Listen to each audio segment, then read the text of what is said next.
Today we're going to be talking about hurricanes and why Beaufort offers a safer coastal living option than Florida.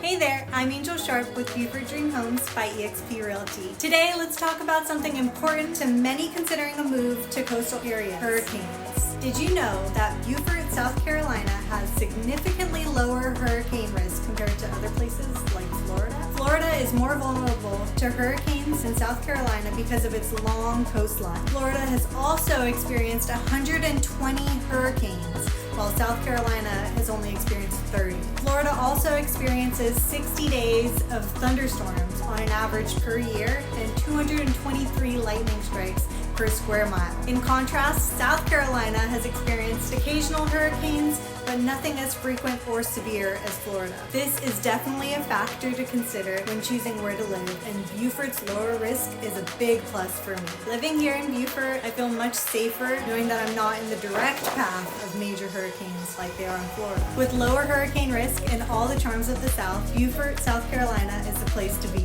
Reach out to me, Angel Sharp, with Beaufort Dream Homes by eXp Realty, and let's find your perfect home together. Don't forget to like, comment, and subscribe. Until next time.